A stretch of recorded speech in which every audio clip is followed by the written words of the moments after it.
Now know more about that man shot at a popular Arlington mall and the weapon that police point to that they say led to his death. And a security expert this half hour shares the first move you should make to have a chance of surviving an active shooter situation.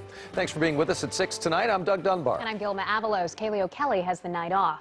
Tonight, Arlington police say the man who forced an officer to open fire in a crowded mall was a convicted felon. And that gun, they say, is fake. First at 6, our Robbie Owens is live at the Arlington Police Department. Well, Gilma, police here say the man at the center of that mall shooting wasn't just trouble waiting to happen. William Paul Dodd, they say, had been searching for trouble for days. This is William Dodd. I evaded arrest the other day. After leading police on a brief chase Friday, police say William Paul Dodd called 911 on Sunday with a warning. I don't know if it's looking for me, but I got a gun, so if you'll pull me over, I'm going to shoot. So just be ready. Police now suspect that Dodd may have been trying to commit what's been called suicide by cop when he pointed a weapon at an officer at the Parks Mall Sunday, forcing that officer to open fire. It was only later that police were able to determine that Dodd's weapon was a very realistic-looking pellet gun. There's no training in the world that exists that I'm aware of where an officer would be able to, in a matter of seconds, quickly distinguish between a real or a fake gun. I can think of no reason why that gun needs to look like that. It is not the first time that Arlington police have raised a warning about these realistic-looking guns, telling us early last year, someone's going to get hurt, someone's going to get killed. Those words now ring prophetic. But police officials here admit that the department is frustrated as well, saying these fake guns are being used to commit crimes and are putting others in danger. Why it's so concerning to us? Because they're easily accessible. Anybody can buy them. They don't do a criminal check. You can be a convicted felon and walk into a sporting goods store and walk right out with something that looks very authentic and real. Now, records show that Dodd has been convicted of debit, credit card abuse, and also theft of a firearm. But those felony convictions don't bar him from buying one of these. Quick, is it real? That's the point. Police here want manufacturers to make changes to these pellet guns so they don't look so real.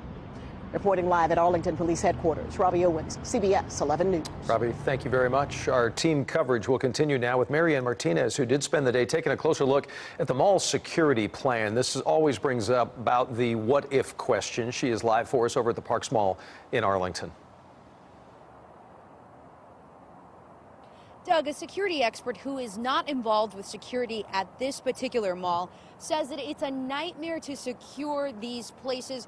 To begin with, a mall is a soft target, so there is no metal detectors or heavy security presence like there would be at an airport. Secondly, there is no mass way to communicate with shoppers if there is an emergency like a text message or an email. And thirdly, there are many entrances to get in and out of the mall.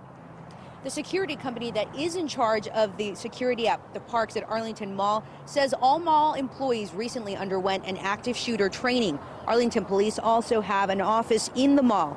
Now, Danny Colson, who does security for clients like Cinemark, says that he is not involved with security here. The former FBI commander says that the first step to surviving a shooting is believing that it is actually happening.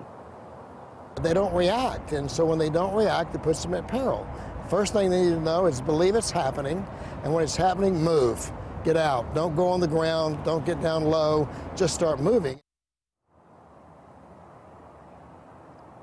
Now, Colson says that the most important thing when you're in a situation like this is to be prepared yourself. 911 responders are great. They're on their way to help you, but those few seconds between the time they arrive and the split-second decisions you make could save your life. Now, if you feel that you do need additional preparation, many cities, including the city of Fort Worth, often offer free classes. They just had some last year, so go ahead and look that up where you live and see if there are some classes that you can take for free. Reporting live here in Arlington, Marianne Martinez, CBS 11 News.